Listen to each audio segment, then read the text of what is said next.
નમસ્કાર, ખૂબ સ્વાગત છે આપનું વીટીવી ન્યૂઝમાં। હું છું આપની સાથે રાધા। મહામંથનમાં આજે આપણે બે મુદ્દા પર ચર્ચા કરવી છે। આપ સૌને સ્વતંત્રતા દિવસની ખૂબ ખૂબ શુભકામનાઓ। બે મુદ્દામાં એક મુદ્દો જેના વિશે વાત કરવી છે કે ભેળસેળિયાઓનો આખરે તોડ ક્યારે આવશે। નકલીની દુનિયામાં કેટલીય નકલી વસ્તુ અત્યાર સુધી આપણે જોઈ ચૂકી છે। હવે એ લોકોનો તોડ શું છે, પરંતુ એની પહેલા વાત કરવી છે ભ્રષ્ટાચારી લોકોની। હવે એ પણ કેટલાય કિસ્સાઓ સામે આવ્યા છે। આજે વાત છેલ્લા 5 થી 6 દિવસની કરવી છે, જેમાં જે કિસ્સાઓ સામે આવ્યા છે। હવે ખુરશી મળતા જ જે પોતાની ફરજ ભૂલી જાય છે અને જનતાના પરસેવાની કમાણી પર નજર બગાડે, એ અધિકારી નથી, એ સમાજનું ઉદય છે। કાગળો પર કલમ ત્યારે જ ચાલે જ્યારે ખિસ્સામાં હત્તો પહોંચે છે। સામાન્ય માણસે પોતાની ફાઇલ લઈ અને દરવાજે દરવાજે ઠોકરો ખાય છે, પણ સાહેબને તો ટેબલ સરકતી નોટો સિવાય કોઈ ભાષા નથી સમજાતી। આજે જે આંકડાઓ વિશે વાત કરવી છે, એની પાછળ એક સવાલ છુપાયેલો છે કે શું સરકારી કચેરીઓમાં સામાન્ય માણસનું કામ હવે લાંચ આપ્યા વગર થઈ શકશે કે નહીં। આ સવાલ એટલા માટે છે કેમ કે ગુજરાતમાં છેલ્લા 7 થી લઈ 10 દિવસમાં બનેલી જે ઘટનાઓ છે, જે એક કારકુનથી લઈ અધિકારી સુધીના લોકો કાયદેસરની કામગીરી કરવા માટે પૈસા લેતા ઝડપાયા છે। अलग अलग एक किस्साओं जेना विषय पण बात करिए। अमदावादना लाल दरवाजा विस्ताરમાં स्टेट ટેક્સ વિભાગની કચેરીમાં એસીબીએ ટ્રેપ ગોઠવી। State tax officer Kamlesh Thakor અને રાજ્યવેરા નિરીક્ષક અજીજ મંસૂરીને 25,000ની લાંચ લેતા ઝડપ્યા। રિટર્ન ન ભરતા એ ફ્રીઝ થયેલું ખાતું અનફ્રીઝ કરવા માટે એણે 25,000 રૂપિયા માંગ્યા હતા અને ત્યારબાદ છટકું ગોઠવવામાં આવ્યું। કચ્છનો કિસ્સો, ભુજમાં ખેડૂત ખાતેદારનો દાખલો આપવા બદલ રેવન્યુ તલાટી ચંદુ ગેલાભાઈ કે જેમને પાસેથી 35,000ની લાંચ માંગી હતી। સાબરકાંઠાના ઈડરમાં મનરેગા વિભાગનો કારકુન રમેશચંદ્ર પંડ્યા કારકુન આવાસ યોજનાના મકાન માટે 15,000ની લાંચ લેતા ઝડપાયો।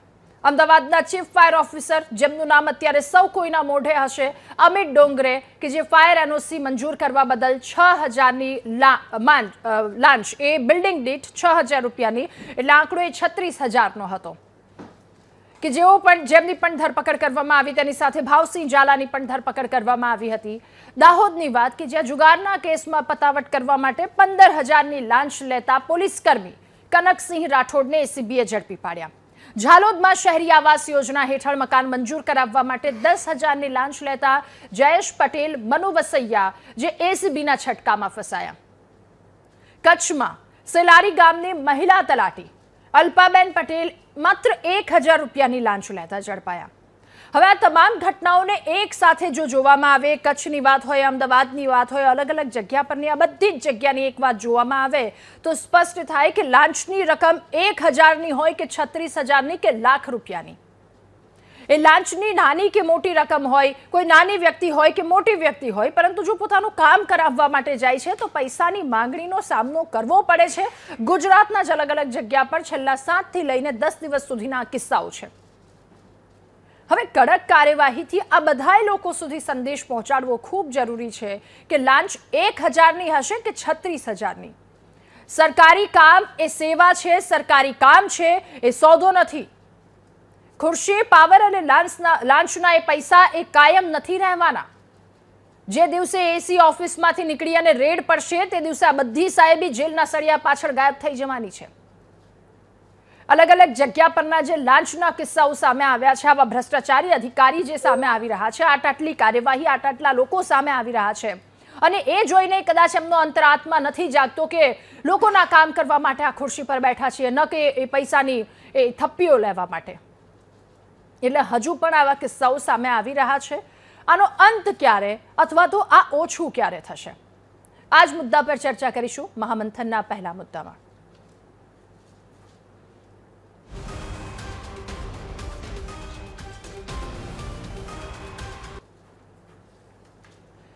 તો ભ્રષ્ટાચારથી આઝાદી ક્યારે મળશે, કારણ કે છેલ્લા કેટલાય દિવસોના જે કિસ્સાઓ સામે આવ્યા છે, આ અગાઉ તો કેટલાય એવા ઓફિસર, કેટલાય એવા અધિકારીઓ કે જેમના કિસ્સાઓ આપની સામે આવ્યા છે, એમના પર કાર્યવાહી કરવામાં પણ આવી છે। એટલે અપ્રમાણસરની મિલકતો ક્યાંક ભેગી કરવામાં આવી હોય અથવા તો લાંચ માંગવાના આવા બધા કિસ્સાઓ સામે આવ્યા હોય, આ બધાય કિસ્સાઓ, આનો અંત ક્યારે આવશે ને લોકોને આમાંથી આઝાદી ક્યારે મળશે? કારણ કે એક સામાન્ય ફાઇલ અથવા તો એને સામાન્ય કામ કરાવવું હોય તો એ કાગળ લઈ અને એક ઓફિસથી બીજી ઓફિસ ભટકે છે અને જે બધા કિસ્સા સામે આવ્યા છે એટલે કે એક અધિકારી લેવલના માણસથી લઈ એક કારકુનથી લઈ અધિકારી કોઈ વ્યક્તિ નથી છૂટ્યો આમાં. કારકુનથી લઈ એ મહિલા ઓફિસરનું નામ પણ સામે આવી ગયું છે. અધિકારી સુધીના તમામ વ્યક્તિ અલગ અલગ જગ્યાએ જેવી જેની પહોંચ જેવી જેની ખુરશી એવી રીતે લાંચ માંગવામાં આવે છે ને એવી રીતે લોકો હેરાન થઈ રહ્યા છે. ફાયર એનઓસીની વાત હોય કે પછી ખાતાનું કોઈ કામ હોય, બધી જ જગ્યા પર લોકોને આ સામનો કરવો પડી રહ્યો છે. આમાંથી આઝાદી ક્યારે? આ મુદ્દા સાથે ચર્ચા કરીશું. આપણી સાથે નિવૃત્ત ડીવાયએસપી આરસી પટેલ સર જોડાયા છે, નેતા કોંગ્રેસ ડોક્ટર નિકુલભાઈ પટેલ આપણી સાથે જોડાયા છે અને નેતા ભાજપ દીપકભાઈ જોશી આપણી સાથે જોડાયા છે. આપ સૌનું ખૂબ સ્વાગત છે મહામંથનમાં. પટેલ સર, શરૂઆત આપનાથી એક સવાલ એ જ કે જે મુદ્દો છે લાંચિયા બાબુઓને કોઈનો ડર કેમ નથી? એ અશ્વિન ચૌધરી હોય કે ત્યારબાદના આ ડોંગરે સાહેબ હોય અને ત્યારબાદ તો કેટલાય કિસ્સાઓ સામે આવ્યા. 1000થી લઈએ 36,000 લાંચ સુધીના કેટલાય કિસ્સાઓ છેલ્લા એક અઠવાડિયાના આ તમામ કિસ્સાઓ છે. એટલે આમને કોઈ ડર નથી. કાર્યવાહી તો કરવામાં આવી રહી છે પણ નથી દેખાઈ રહ્યો સર આ બધાનો ડર. એટલે આ ડર શા માટે નથી અને લોકોને આમાંથી આઝાદી ક્યારે મળશે? જી ધન્યવાદ. આજના સમાજના માટે જે દૂષણરૂપ છે એવા ભ્રષ્ટાચાર બાબતે આપે ડિબેટ રાખી છે. હવે આપને કહું કે આ તો ગુજરાતની અંદર શબ્દ કહેવાય છે કે ગુજરાતમાં કોઈ પણ બાબતનો ભ્રષ્ટાચાર એ બાબતનો શિષ્ટાચાર છે. આમાં કેટલાક જ અધિકારીઓને બાદ કરતા જે ભ્રષ્ટાચારી નથી એ સિવાય પટાવાળાથી માંડી અને સચિવ સુધી, હું તો કહું છું સચિવાલય સુધી ભ્રષ્ટાચારનું રાજ ચાલે છે. સાહેબ, હવે સરકારનું રાજ નથી ચાલતું. જે પૈસા આપે એનું કામ થાય, ન થાય તો ક્લાર્ક બાબુઓ અથવા તો મોટા બાબુઓ ફાઇલને એ રીતે બાજુમાં મૂકી અને ક્વેરી કરીને મૂકી દે છે કે જેનું કામ હોય એ વ્યક્તિએ પરાણે પણ એની અંદર લાંચમાં જોડાવવું પડે અને કંઈ ના આપે ને ત્યાં સુધી એની ફાઇલ ક્યારેય ખસતી જ નથી. પૈસા નાખો તો ફાઇલને ઓટોમેટિક પગ આવી જાય અને જો ન નાખો તો ફાઇલ ચાલે જ નહીં. કોઈનું કામ થતું નથી સાહેબ. 100 રૂપિયાવાળું કામ નથી થતું અને કરોડવાળું એ કામ નથી થતું. એ કરોડવાળા કરોડ લે છે, 100 રૂપિયાવાળા 100 રૂપિયા લે છે અને 10,000વાળા 10,000 લે છે. હવે તમે પોતે કોઈ પણ નાગરિક ગુજરાતના કોઈ પણ નાગરિક પીડિતને પૂછો તો એ સરકારી કામકાજ માટે જે દિવસે અરજી કરે છે ને સાહેબ એ દિવસે કોઈકને ભાવતાલ પહેલાં પૂછવા જાય છે કે આ હારું કેટલામાં પતશે, કેવી રીતે પતશે, કોણ પતાવશે, આનો વચોટિયો કોણ છે. દરેક ઓફિસની આગળ, કોઈ પણ વિભાગની આગળ, ઓફિસની આગળ એક દલાલ બેઠેલો જ હોય છે. એ દલાલ સ્વરૂપે એનો ક્લાર્ક હોય, પટ્ટાવાળો હોય કે ત્રાહિત વ્યક્તિ હોય. ભ્રષ્ટાચાર ન આપો ત્યાં સુધી નીચેનો ક્લાર્ક સાહેબ ફાઇલને હલવા નથી દેતો કામ ઉપર, અને એક બે એવી ક્વેરી કાઢી અને મૂંઝવી મારે છે અને આટપટા સવાલોને પૂછે છે અને એવો એક પ્રકારનો માહોલ પેદા કરે છે કે જો વ્યવહાર નહીં કરો તો વ્યવહાર વગર કંઈ કામ થશે નહીં. આવું પબ્લિકના જે અરજદાર હોય, જેને જરૂરિયાત છે એ માણસને માની જ લેવું પડે છે કે હવે કોઈકને પકડો. એટલે જેને પકડીએ એ ભ્રષ્ટાચાર લે ત્યાં સુધી પહોંચાડે ત્યારે ફાઇલનું એક સ્ટેપ આગળ ચડે.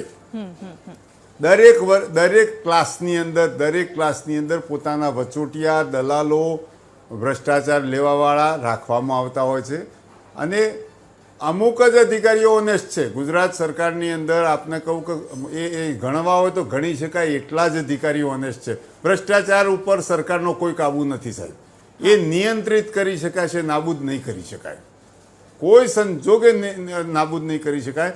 કેમ કે તમે જુઓ ને સાહેબ, એક ધારાસભ્ય, સામાન્ય સ્કૂટર ઉપર ફરવાવાળો ધારાસભ્ય એકાદ વર્ષમાં કોર્પોરેટર હોય, ધારાસભ્ય હોય, સંસદ સભ્ય હોય, જિલ્લા પંચાયતમાં ચૂંટાયેલો સદસ્ય એક વર્ષમાં પૈસાદાર થઈ જાય છે. ક્યાંથી આવે છે આટલા પૈસા? હવે સામાન્ય ક્લાર્ક પાસે, હું હમણાં જ એક સરકારી મોટી ઓફિસમાં ગયો હતો તો સાહેબ એ ઓફિસની બહાર ઓછામાં ઓછી 500 કાર બહાર પાર્ક કરેલી હતી. મોટી ઓફિસ હતી. એ 500 કાર તમામ સરકારી કર્મચારીની હતી. હવે એ નાનો માણસ એમનો હોય એ પણ કાર લઈને નોકરી આવે છે, અધિકારી પણ કાર લઈને આવે છે. તો આ કારની અંદર જુદા જુદા ડિસ્ટન્સથી આવતા હશે. આ ખર્ચા કેવી રીતે પોસાતા હશે? ભ્રષ્ટાચાર કર્યા વગર આ વસાવી શકાય છે ખરું? ફાર્મ હાઉસ ભ્રષ્ટાચાર કર્યા વગર વસાવી શકાય છે ખરું? તમે જુઓ કે કેટલાય અધિકારીઓના કેટલાય અધિકારીઓના મોટા મોટા કરોડો 100 કરોડ 200 કરોડના ફાર્મ હાઉસ છે. એટલે ભ્રષ્ટાચાર એ ગુજરાતનો શિષ્ટાચાર છે. સરકાર ધારશે ને તોય આ કદાચ નિયંત્રિત કરી શકશે, બાકી કંઈ નહીં કરી શકે. બીજું એમાં વિશેષ કહું કે રૂચિ એન્ટી કરપ્શન બ્યુરોને જે દિવસે આત્મા જાગૃત થઈ જશે એ દિવસે દિવસની 100 રેડ કરીને જો સરકારી અધિકારીઓને પકડવામાં આવશે, 100 રેડ, એક રેડ નહીં, અઠવાડિયાની એક રેડ કે 2 રેડનું માહિતી આવતી હોય છે, જોઈને કોઈએ હરખાવાની જરૂર નથી કે ફલાણા કે ફલાણીને પકડ્યા એટલે ભ્રષ્ટાચાર બંધ થઈ ગયો. એન્ટી કરપ્શન ધારે તો એક જિલ્લાની અંદર દિવસની 10 રેડ કરે, 10 રેડ કરે તો જ આની અંદર નિયંત્રણ આવશે. ઓકે સર, એટલે એસીબીની આ કાર્યવાહી ત્યારે તો આ તમામ વસ્તુ સામે આવે છે. ચલો, એટલી તો સરાહનીય કાર્યવાહી કે આ બધી જ વસ્તુ સામે આવી રહી છે લોકોની સામે. નિકુલભાઈ, હવે આપની પાસે અત્યારે જે ડેટા આવ્યા છે વર્ગ 1 થી લઈ અને 4, એમાં કારકુન પણ ઇન્ક્લુડ કરી લો, કોઈ જ બાકી નહીં, અને મહિલાઓ પણ હવે ધીમે ધીમે એમાં આવી ગઈ છે, અને સાથે એક પ્રકારની માનસિકતા બની ગઈ છે. જો અધિકારી હોય તો ત્યાં પણ એ પ્રકારની માનસિકતા કે પૈસા વગર કામ નહીં થાય, એ બંડલ આપો. અને બીજી તરફ એક સામાન્ય માણસ કે જે પણ અત્યારે પટેલ સરે કીધું કે એક સામાન્ય માણસ જે પહેલા એ પૂછે છે એનું કામ કરાવતા પહેલા કે આ કામમાં કેટલા આપવા પડશે. એટલે કોઈ પણ નાનું કે મોટું કોઈ પણ કામ કરાવવા જાવ, એ તમારી 1000નું ફાઇલ હોય, કામ હોય કે પછી 1 લાખ રૂપિયાનું હોય, બધી જગ્યાએ આ પ્રકારની પરિસ્થિતિ છે. લાંચ વિના કોઈ જગ્યાએ કામ થાય છે કે કેમ? હવે તો એ સવાલ પૂછવો પડી રહ્યો છે. સૌ પ્રથમ તો આજે સ્વતંત્ર તમામ નાગરિકોને શુભેચ્છાઓ. પણ આજે આપણે સ્વતંત્રતાની સંધ્યાએ જે મુદ્દા પર ચર્ચા કરી રહ્યા છે ખૂબ જ ગંભીર મુદ્દો છે. કારણ કે ગુજરાત સરકારમાં કામ કરતા અધિકારીઓ જે ખરેખર જનતાની સેવામાં હોવા જોઈએ એની જગ્યાએ જનતાના લોહી અને શું કહે મહેનતના પૈસા ચૂસી અને પોતે મેવા ખાઈ રહ્યા છે એવું પ્રસ્થાપિત થઈ રહ્યું છે. અને એના ઉદાહરણ છાસવારે નહીં, હવે તો સતત આવી રહ્યા છે. આ દર્શાવે છે કે ગુજરાત સરકારનો આ અધિકારીઓ ઉપર કોઈ પણ જાતની પકડ રહી નથી એવું પ્રસ્થાપિત થાય છે. આપણે ઘણીવાર જોયું છે કે ગુજરાતમાં અધિકારીનું રાજ પ્રસ્થાપિત થઈ ગયું છે એવું ઘણીવાર ભારતીય જનતા પાર્ટીના ધારાસભ્યો બી બોલે છે અને કહે છે કે આ અધિકારીઓ ઉપર કોઈનું સાંભળતા નથી અને કોઈનો કંટ્રોલ નથી. આવું કેમ થઈ રહ્યું છે? શું કામ થઈ રહ્યું છે? એના પાછળના મૂળભૂત કારણો શું છે? સરકારે આની પાછળ મહત્તમ ધ્યાન આપીને ઇન્વેસ્ટિગેટ કરવું જોઈએ. કારણ કે ગુજરાત સરકારની જવાબદારી બને છે કે નાગરિકોના જે કોઈ પણ સરકારી કામો હોય એ સારી રીતે સુનિયત રીતે અને કોઈ પણ જાતના ભ્રષ્ટાચાર વગર થવું જોઈએ. આજ ભારતીય જનતા પાર્ટીની સરકાર 2013માં ભ્રષ્ટાચાર મુક્ત ભારતની વાત સાથે કેન્દ્રમાં પ્રસ્થાપિત થઈ અને આજે ટ્રિપલ એન્જિનની સરકાર હોવા છતાં પણ એ સરકારની અંદર ગુજરાતની જનતાને દરેક ટેબલે પૈસા આપવું પડતું હોય એવું દેખાઈ રહ્યું છે. એટલે અમારી વિપક્ષ તરીકે સરકારને આજે એક માંગણી છે કે તમને જો એવું જરા બી લોકોની લાગણી હોય, સંવેદનશીલતા હોય તો આના પર તરત કાર્યવાહી થવી જોઈએ. અને ગુજરાત સરકાર મુખ્યમંત્રી ખાલી પરિપત્ર કરે કે ભાઈ બધા અધિકારીઓ હવે સાંભળજો એવું ના હોવું જોઈએ. ગુજરાત સરકારનો એક પરિપત્ર બી છે, મને ચોક્કસ યાદ છે કે દરેક અધિકારીએ પોતાની મિલકત જાહેર કરવી. કેમ હજી સુધી સરકાર એના પર કોઈ કાર્યવાહી નથી કરતી? કેમ હજી ટ્રાન્સપરન્સી આવતી નથી? કેમ હજી ઇન્ટરનેટ ઉપર એ લોકોના ડેટા રિફ્લેક્ટ થતા નથી? આના પર કામગીરી કરો. સામાન્ય જનતાને તો તમે એકદમ જ ચૂસી લો છો. તો આવા અધિકારીઓને પણ બી તમે બતાવો ને ચમરબંધીઓ. બધા આ બધા જ ચમરબંધીઓ છે એવું કહેવાય, કારણ કે ભ્રષ્ટાચાર એક જાતનો અન્યાય છે આ દેશની અંદર. ઓકે નિકુલભાઈ. દીપકભાઈ, હવે આપની પાસે એટલે એ જ સવાલની સાથે કે આ ભ્રષ્ટાચારીઓ જે અધિકારીઓ છે એમનાથી લોકોને આઝાદી ક્યારે મળશે? કારણ કે ક્લાસ 1 થી લઈ ક્લાસ 4 સુધી એ બધી જ જગ્યા પર એટલા લોકો છે જેમના દ્વારા લાંચ માંગવામાં આવે છે. અત્યારે પટેલ સરે કીધું એસીબી એની કાર્યવાહી તો સર્જિકલ સ્ટ્રાઇક કરી છે. વર્ષ 2025ના આંકડા છે, 310 લાંચિયાઓની ધરપકડ કરી છે.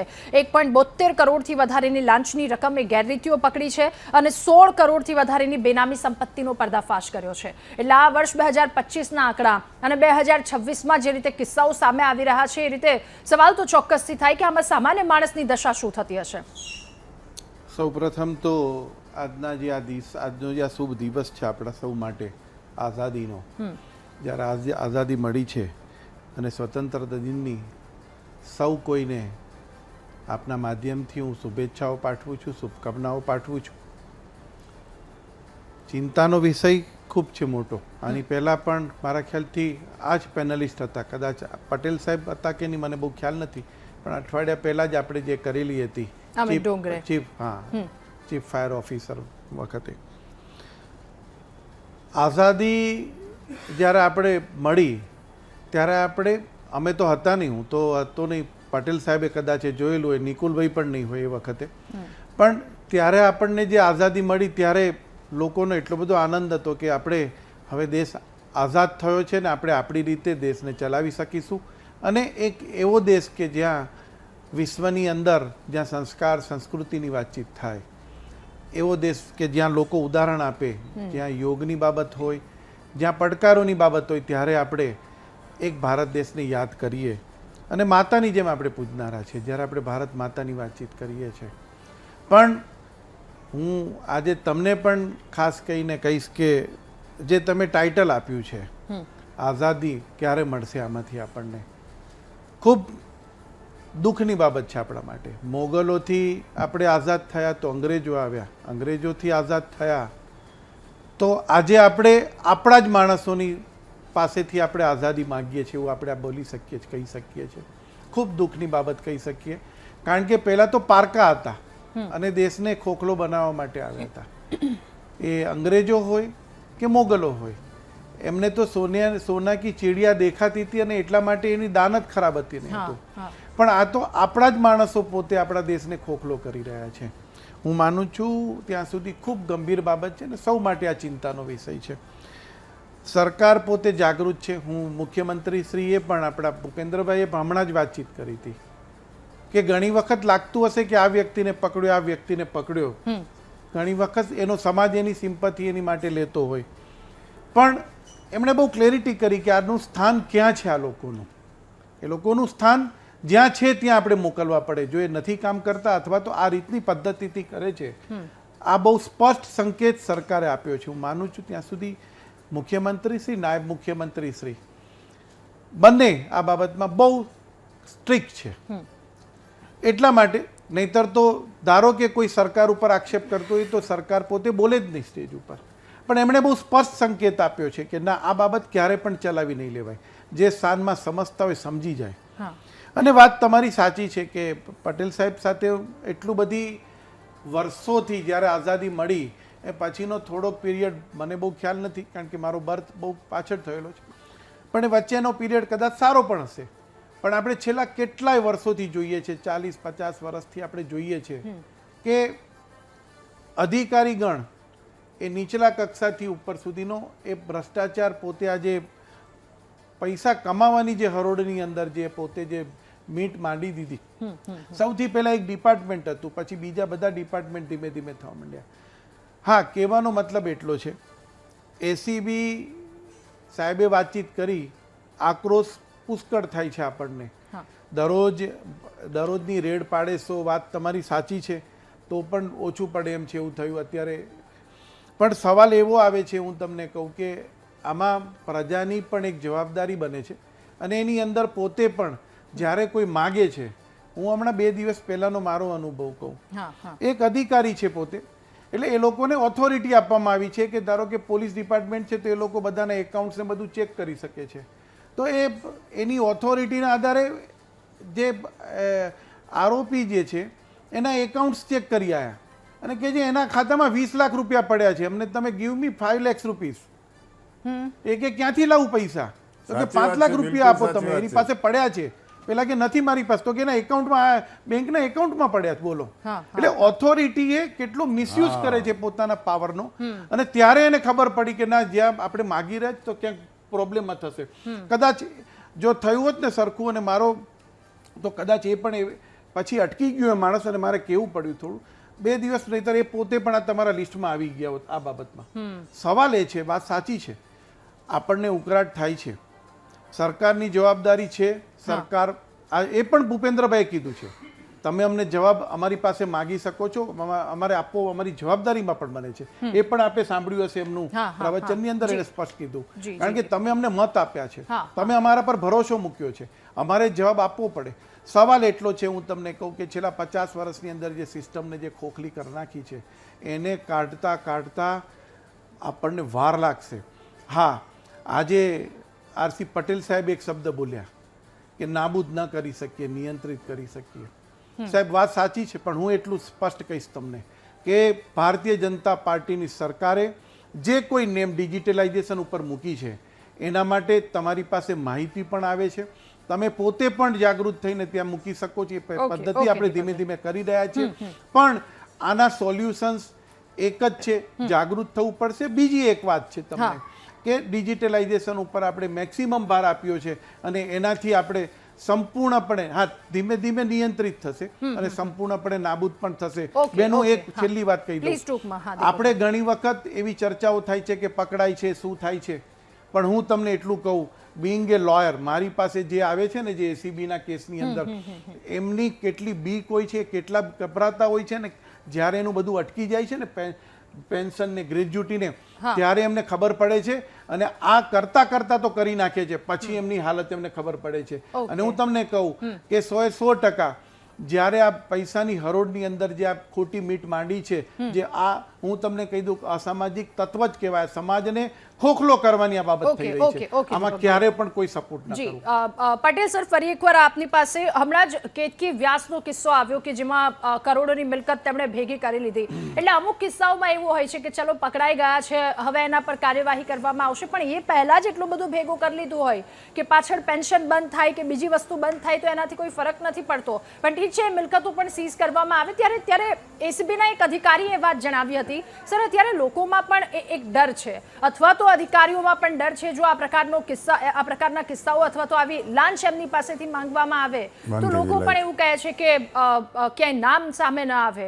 એટલે એસીબી દ્વારા પણ રિક્વેસ્ટ કરવામાં આવે છે કે ડરો નહીં, ખુલીને આ વાતને લઈને રજૂઆત કરો. આ એક લોકોને શું આપના તરફથી મેસેજ? અને સાથે બીજી વાત મારે આપને એ પણ પૂછવી છે, આપણે આટલા વર્ષો સેવા આપી તો એ વાસ્તવિકતા શું છે?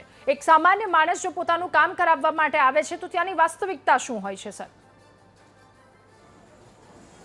જી, આપને કહું કે સરકારમાં પણ કેટલાક અધિકારીઓ વાલાદાવા આવે છે. મને ખબર છે કેતકી વ્યાસ સાહેબ અને એમના હસબન્ડ પણ આ અમદાવાદ જિલ્લાની અંદર જ રહી અને વર્ષો સુધી સેવા કરી છે, નોકરી કરી છે, જે કર્યું છે એ કર્યું છે. હવે રહી વાત એવી કે સરકારના કેટલાક અધિકારીઓ પોતે એક ને એક જગ્યાએ અથવા એક જિલ્લાની અંદર ફર્યા કરે છે, તો સાહેબ આ સરકારની આ નિમણૂકો કોણ કરાવે છે? એ એટલા બધા તો કાબિલ નથી જ હોતા કે એમના વગર જિલ્લો ન ચાલે, કે એમના વગર અમુક ઓફિસો ન ચાલે. પણ ભ્રષ્ટાચારનું જે માળખું એમણે બનાવી દીધું હોય છે, એમણે કમાણીના સોર્સ ઊભા કરી દીધા હોય છે. આ તો બેનનું નામ તો હવે ઠીક છે કે એક પકડાઈ ગયા છે એટલે, પણ એમની અગાઉની પણ સ્ટોરીઓ, એમના અગાઉના પોસ્ટિંગ, એમના અગાઉના કરેલા કામો, એમના પતિ પણ પોલીસ વિભાગની અંદર છે, એમના કામો તમે જુઓ. આ જિલ્લાની અંદર કેમ, અમદાવાદ જિલ્લાની અંદર જ કેમ એ રાખ્યા એમને? એટલે ક્યાંક તો વહીવટી તંત્ર, એડમિન શાખા જે છે એ પણ રાજકીય પીઠબળના આધારે આ રીતના આ લોકોના એક પગના મૂળિયા છેક સુધી પહોંચે ને એ રીતનું એમને મજબૂત બનાવી દીધા હોય છે. જરૂર વાત છે કે એ લોકો કરોડો, આ તમે એક આંકડો આપ્યો કે 25માં 16 કરોડ, અરે 16 કરોડ તો આવા કેતકીબેન જેવા કિસ્સા 10 સુધી કાઢો ને, દરેક પાસે 100 કરોડ છે. એમાં કરોડોની સંખ્યા અત્યારે 1 કરોડ ને 10 કરોડ ને 20 કરોડની કોઈ વેલ્યુ નથી. એટલા અધિકારીઓ કમાઈ બેઠા છે. હું તો અત્યારે ઘણી વખત અધિકારીઓના આંકડા વિશે જાણું છું અંગત રીતે, ત્યારે મને એમ થાય છે કે સાહેબ આટલો બધો ભ્રષ્ટાચાર, આટલી મોટી રકમો તમે જુઓ તો ખરા. કદાચ 5-25 રૂપિયા 20 રૂપિયાની લાંચ લેવાતી હતી. કોઈ સરકારમાં લાંચ નથી લેવાઈ એવું તો છે જ નહીં. બધી જ સરકારોની અંદર ભ્રષ્ટાચાર ચાલ્યો છે, પણ છેલ્લા 25 વર્ષ 30 વર્ષની અંદર તો સાહેબ કોઈ સીમા નથી રહી. અધિકારીઓનું જ શાસન ચાલે છે, અધિકારીઓ સરકારને ગાંઠતા જ નથી. નહીતર ઇમ્પ્લિમેન્ટ થયું હોત ને.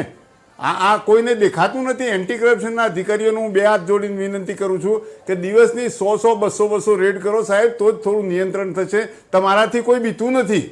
કર્મચારીઓ એન્ટી કરપ્શનથી ડરતા નથી, એવું માહોલ પેદા થયું છે. અને આને આપણે સરકારે, આપણે સૌ જનતાએ સાથે મળી અને આ દૂષણને દૂર કરવું પડશે, નિયંત્રિત કરવું પડશે અને પછી નાશ કરવું પડશે. અને આમાં જનતાની વાત ચોક્કસ છે, પણ જનતાની લાચારી છે સાહેબ. એમનું કામ નથી થતું, એમના વહીવટો બગડી જાય છે, એમની પરિસ્થિતિઓ ખરાબ થઈ જાય છે. એટલા માટે ન છૂટકે કોણ લાંચ આપવા માટે રાજી છે? પોતાનું કામ કરવાનું કામ કર્મચારી કરે નહીં અને પછી લાંચ લઈને એ જ કામ ખોટું કામ સાચું કરે અને સાચા કામને ખોટું કરે તો આ પરિસ્થિતિ બધી જનતાએ ઘણી જાગૃત છે સાહેબ. જનતાને તો નથી આપવા 1 રૂપિયો પણ અધિકારીઓ એવી ટેક્ટિસ વાપરે છે, એવા રીતે દલાલોને ટ્રેક કરેલા છે કે દલાલ લઈ જઈ અને થપ્પી મળે નહીં ત્યાં સુધી કામ થવા દેતો નથી અને અધિકારી ત્યાં સુધી કામ કરતો નથી. બિલકુલ. અને સર એવા કિસ્સાઓ જોયા છે, આપણે અત્યારે વાત કરી એટલે એ વાત યાદ આવી કે સાવ મફતમાં થતું દીપકભાઈ સરકારી કામ કે જ્યાં એ કાર્ડની વાત હોય, આયુષ્માન કાર્ડની વાત હોય તો એના 7,000 રૂપિયા લોકો પાસે લે છે અને વ્યક્તિ શું કામ આપે છે? આપણે કહીએ કે એને જઈને કમ્પ્લેન કરવી જોઈએ, એના પર કાર્યવાહી થશે, પણ જો એના ઘરનું કોઈ વ્યક્તિ મરણ પથારી હોય તો એ કમ્પ્લેન કરવાનો રસ્તો પહેલાં નહીં અપનાવે. પહેલાં એ કહેશે કે આ 7,000 રૂપિયા આપી દો, કામ પતાવો ને આમાંથી જલ્દીથી બહાર નીકળાશે અથવા તો આમાંથી જલ્દી કોઈ સોલ્યુશન આવશે. આવી લાચારીઓનો આ તમામ લોકો ફાયદો ઉઠાવી રહ્યા છે. આ તો કઈ જગ્યાએ આ બધી વસ્તુ પૂરી થશે દીપકભાઈ? બેન, હું એમાંથી સાથે સંમત થઉં છું પટેલ સાહેબની વાત સાથે, પણ હું તમને બહુ કહું એ લાચારીનો એ લોકો ફાયદો ઉઠાવે છે. બેન, જો લડાઈ લડવી હશે તમે સમજો, આપણે જે મેં વાતચીત કરી, આઝાદી જ્યારે આપણે 1947માં મળી ત્યારે તમે શું એમ માનો છો એ લોકોને કષ્ટ નહીં પડ્યું હોય? આ દૂષણ સામે લડવા માટે હું તમને કહી દઉં, હું તો મોગલોને અંગ્રેજો કરતાં પણ આ લોકોને વિશેષ કહું છું. આ તો પોતાના થઈને અંદર પગ કરે છે. તમે સમજો, હું તમને કહી દઉં બેન, આ લોકો સામે ભલે એક દિવસ મોડું થાય કામ, પણ આની સામે લડવું પડશે. આ હું તમને કહું, કાલનો મેં કિસ્સો તમને કીધો, ધારો કે એને સરેન્ડર થઈને આપી દીધા હોત તો શું થાત? તમે મને કહો, લડવું તો પડે. એને આજે ભોગવવું પડ્યું છે, મને ખબર છે, પણ હું તમને કહી દઉં કે હંમેશા હું તમને કહું આવા 20-25 કેસ કે એવા ઉઘાડા પડશે ને, હું તમને કહી દઉં એ લોકો ચેતતા થઈ જશે. કાલે એને ખબર પડી ગઈ, લાલાક થઈ ગઈ કે હું ક્યાંક ભરાઈ જઈશ, એને એટલા માટે થયું છે. પટેલ સાહેબ, આ પાથ આપણા માટે અઘરો છે સૌ માટે. હું તમને કહું કારણ એટલા માટે છે કે આપણા સામે લડવાનું છે, આપણે આપણા જ માટે. પહેલા સામે તો લડવાનું હોત ને તો આપણે હજી એ બંદૂક ઉઠાવત કે કોઈ પણ વસ્તુ ઉઠાવી શકીએ કે આપણે એને કરી શકીએ, પણ આ તો આપણા જ માણસો સાથે સામે લડવાનું છે એટલે હું તમને કહું કઠિન પડે. અને એટલો સડો થઈ ગયો છે. આપણે એ વખતે પણ વાતચીત કરી હતી કે આ ત્રાસવાદ કરતા પણ, હું તો તમને કહું ટેરરિસ્ટ કરતા પણ આ મોટા ટેરરિસ્ટ કહેવાય કે જે, અને નીતિમત્તાનું બેન હું તમને કહી દઉં, તમે પોતે પણ આ એવું લાગતું હશે કે એક પ્રવક્તા તરીકે હું વાતચીત કરું છું, પણ જે સત્ય હકીકત છે એની વાતચીત કરું છું. નીતિમત્તાની અત્યારે કેટલી વેલ્યુઝ ડાઉન થઈ ગઈ છે આપણે સૌ જાણીએ છીએ કે કોઈના આંસુઓ જોવા પણ બધા ભલે આંસુ કરતા હોય એના પર કોઈને કોઈ પડી નથી. એટલે તમે સમજો, બધાના પ્રયત્નો, બધાના 100% પ્રયત્નો, બધાએ લડાઈ એવી લડવી પડશે એક સાથે થઈને, તો જ આપણે આ મુહિમને પૂરું કરી શકીશું. પહેલા તો જે રીતે અત્યારે આ ભ્રષ્ટાચારે ભરડો કર્યો છે, તમે સમજો, મેં પહેલા કીધું 50-60 વર્ષથી આ ખદબત્તી જે આ વસ્તુ છે એની અંદર એને કાઢતા વાર લાગશે અને પહેલા આપણે નિયંત્રિત કરવું પડશે ને, સોલ્યુશન છે. અને હું ભરોસો આપું છું, તમને કહી દઉં, આપણી સરકારની અને આપણા સૌની નીતિ ને નિયત બહુ સાફ છે. આવી સામાજિક, આજે અસામાજિક વ્યક્તિઓ છે ને આપણે દૂર કરીને રહીશું. ઓકે નિકુલભાઈ, એક સવાલ મારે આપને એ પણ પૂછવો છે. અત્યારે પટેલ સર અને દીપકભાઈ બંને કહ્યું કે આ વર્ષોથી ચાલતું આવતું છે, એવું નથી કે આ સરકાર અથવા તો પેલી સરકાર, વર્ષોથી આ બધી વસ્તુ ચાલતી આવતી છે. એટલે અત્યારની એ પરિસ્થિતિ થઈ ગઈ છે કે એટલા જળમૂળ અંદર નાખી દીધા છે કે મૂળિયા ઉખેડવા કદાચ અશક્ય તો નહીં પરંતુ અઘરા થઈ ગયા છે. હવે સૌ કોઈએ સાથે મળી અને આમાં કંઈક કરવું પડશે અથવા તો એ ઉપરથી તંત્ર કે જેમના દ્વારા પણ વધારે મજબૂતાઈ દાખવવી પડશે તો આ બધી વસ્તુ ઓછી થશે. કારણ કે જો લાચારી જોવા જઈએ તો ધારાસભ્યએ પોતે પત્ર લખવા પડે છે કે અધિકારીઓ અમારું સાંભળતા નથી, આ કામ નથી થતા, આવી રીતે. તો પછી ત્યારે આપણે એ પણ ચર્ચા કરીએ તો આમાં સામાન્ય માણસની દશા શું થતી હશે? તો આ દશા છે. હવે શું થવું જોઈએ નિકુલભાઈ, ખૂબ ટૂંકમાં આપની વાત. સાચી વાત છે. પેનલમાં પટેલ સાહેબે એવું બી કીધું કે છેલ્લા 20-25 વર્ષમાં આ જેટલું વધુ છે એટલું પહેલા નહોતું. એટલે એ દર્શાવે છે કે કશે ને કશે ભ્રષ્ટાચાર વધ્યો છે. બીજી વસ્તુ કે ધારો કે હર્ષ સંઘવીજી કહે છે કે ચમરબંધીઓને છોડીશું નહીં, તો ખાલી દરેક પોલીસ સ્ટેશનના વહીવટદાર જે હોય છે ને એમનો જ ખાલી એનાલિસિસ મારા ખ્યાલથી એસીબીએ ચાલુ કરવો જોઈએ અને હર્ષ સંઘવીજીએ પોતે ઇન્ટરેસ્ટ લઈને કામગીરી કરવી જોઈએ. તો મારા ખ્યાલથી ઘણી બધી વસ્તુઓ કાયદાની જોગવાઈમાં સારી થતી જશે. બરાબર છે, મારું એવું માનવું છે. બીજી વસ્તુ કે જે બી લોકોને તકલીફ પડે છે એ બિચારા ના કહેવાય, પણ હું એટલું જ કહીશ કે તમે જો તમારા વાત માટે ઊભા રહેશો અને લાંચ આપવાનું બંધ કરશો તો આવા અધિકારીઓ તમને ભલે થોડો ઘણી હેરાન કરશે પરંતુ તમારા ઓવરઓલ સમાજના ઉન્નતિ અને ઉત્થાન માટે છે. એટલે મારી દરેક નાગરિકને વિનંતી કે કોઈ બી અધિકારી તમારી પાસે પૈસા માંગે તો તમે એની ફરિયાદ ACB માં કરવાની હિંમત કરો અને કોઈને પૈસા આપશો નહીં. ઓકે દીપકભાઈ, એક અંતિમ પ્રતિક્રિયા. આ એ સમય નથી અથવા તો આ એ મુદ્દો નથી કે પહેલાના વર્ષોમાં ઓછો થતો હતો, આટલા વર્ષોમાં હવે ખૂબ વધારે વધ્યો છે. એ ગર્વ લેવાની વાત નથી. જો એ 0% થાય તો એ બધાએ સાથે મળીને ગર્વ લેવાની વાત છે. લોકોને અને સાથે શું થવું જોઈએ, લોકોને સંદેશ અને સાથે શું થવું જોઈએ, બંને મુદ્દા પર આપની વાત ખૂબ ટૂંકમાં પ્લીઝ. બેન, પાર્ટી તરફથી હું આવ્યો છું, વાત સાચી છે. એટલે આમ તો હું પાર્ટી તરફ, સરકાર અમારી છે એટલે હું છું જ. પણ તમે સમજજો કે જ્યારે સ્ટેજ ઉપરથી મુખ્યમંત્રી શ્રી સાહેબે જ આ સ્પષ્ટ સંકેત આપી દીધો, એટલે સરકારનો એક સંદેશ છે જ કે આવી વ્યક્તિઓને ક્યારે પણ ચલાવી નહીં લેવાય, એનું સ્થાન ક્યાં છે એ પણ એમણે કહી દીધું છે. હું સંપૂર્ણપણે ભરોસો આપું છું. આપણે સૌ, હા, આ પોલિટિકલ એજન્ડા નથી. આજે તમે દરેક પેનલિસ્ટને જોયા હશે, તમે સમજો કે આ એક સમાજનું દૂષણ છે. સૌ સાથે મળીને આને કાઢવું પડશે. સરકાર સાથે છે, કોઈ ચિંતા ન કરો, પણ એક હિંમત બહાર કાઢીને કરો. હું તમને કહું, આપણા માટે અશક્ય નથી. હું તમને કહી દઉં, હા, થોડુંક આપણા માટે અઘરું છે પણ અશક્ય તો નથી જ. હું તમને ઓકે ઓકે, આપ સૌનો ખૂબ આભાર મહામંથનમાં અમારી સાથે જોડાવા બદલ, આ મુદ્દા પર ચર્ચા કરવા બદલ. તો વાત એ ભ્રષ્ટાચારીઓની. અત્યાર સુધી કેટલાય અધિકારીઓ સામે આવ્યા, પરંતુ હવે આપણી જાગૃતતા એટલી જ જરૂરી છે.